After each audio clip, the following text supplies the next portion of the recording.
Okay, good to see you again.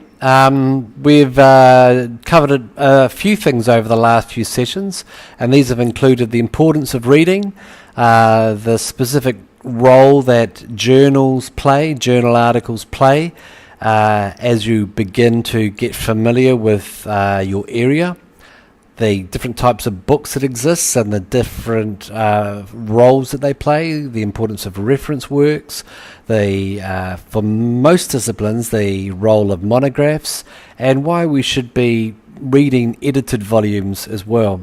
Today we're going to be talking a little about the internet, and I'm going to be addressing some things that I have called to be less best uses of the internet, but to place it to be stating things in a bit more of a positive way, ways that we can use the internet to bring us back to these peer-reviewed sources that are reliable and that, most importantly, we can cite as we are writing our honours project, our master's thesis, our PhD thesis, or a range of scholarly articles. So the internet is an incredibly important tool, but many of us perhaps have not utilised it as much as a tool as we have as a toy. So we're going to be looking at ways in which we can use the amazing internet, and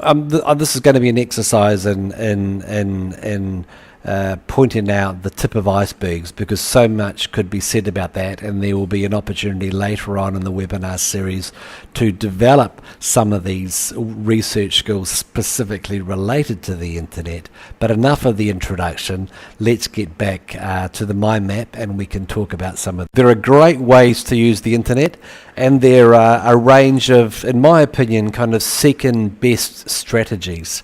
So maybe I've been a bit negative in how I have in the title that I've chosen for this webinar, but let's get around the basis, and I want to talk to about a few issues. There are second best ways of using the internet, but there are also some great ways to use it to push you back to the peer-reviewed material that we should all be aiming for. And here are just some summaries of what these might look like. These are a selection of suggestions of ways to think about using the internet as a tool, not a toy. Okay, so I have a friend of mine whose father never taught him how to split wood, and he lives in New Zealand, and so when he wanted to learn how to split wood, he got on YouTube, and it introduced him to splitting axes and how to do it. So YouTube is a great place to learn all sorts of stuff. It's probably not the best place to look to have specific areas, theoretical areas being discussed.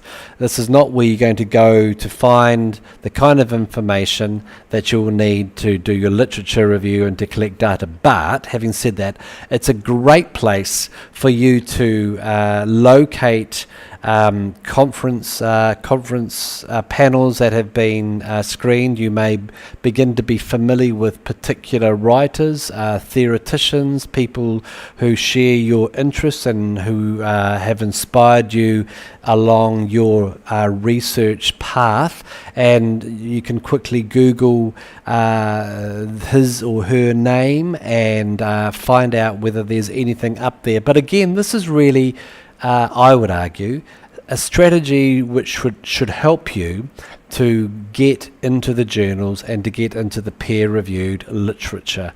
There are a number of great websites, but few of these websites are sites that you can cite in your publications. But there are exceptions, and again, I'm going to be having an entire session on this website called academia.edu, and there are a number of other websites which are great ways of you hearing about research projects, about interesting practitioners, interesting theoreticians, people who are writing and publishing in your area. So I'm going to ask you to wait for me to develop to talk more about academia.edu, except to say that this is really Facebook for academics. Listen, there are some fantastic websites out there, 5-star websites. And one of the best ones, and I'm going to quickly take you to it, is a website called the New Books Network. And what this does is this brings together a podcast where volunteers interview authors of recently published books, and I mean recently, like just a few months ago. And now the big publishing houses, this is Cambridge University Press, Oxford University Press, Chicago University Press, and what this website does is it provides a podcast of an interview with an author for a book, asking them to summarize in interviews that range between 30 and 60 minutes about what they have argued in their books. Again, this is no substitute for reading, but it's a great way for you to be alerted about the places that are the new publications that are coming out. So this is a great way to point you to important publications, and for you to be learning new names that you can be adding to your list of people. This is a type of blog, the New Books Network, but there are other blogs that some academics read, and this is again a great way for you to be alerted to other websites that I've used to follow a number of blogs where people would recommend library websites of specific research initiatives that have got links to recent publications.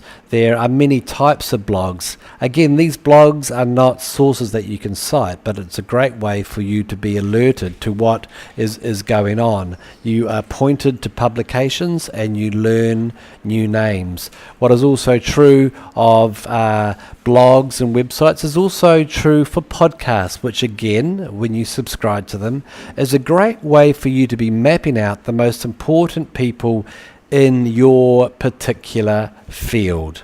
Again, we should be always aiming. There are second-best strategies for using the internet. Some people use the internet.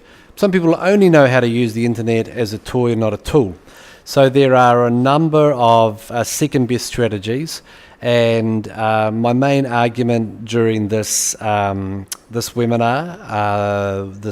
which is part of this Research Skills webinar series, is to think of ways of using the internet to help you isolate important publications and important people. There's all sorts of ways you can do that.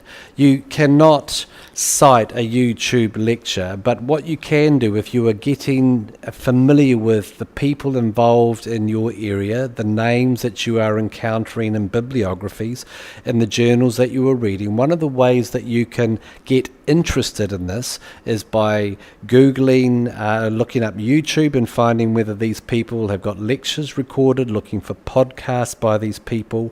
There are a number of exceptional websites, and academia.edu will be the subject of one webinar, but there's another website which I will talk about in a bit more detail later on, and it's the New Books Network. It is absolutely outstanding. Google it. It will be a great way for you to get to hear about and listen to authors being interviewed who have recently published stuff. There are similar things on blogs and podcasts. So I hope that this has helped you, give you some new ideas about how you can use the internet as a tool, not a toy. Thanks again for listening.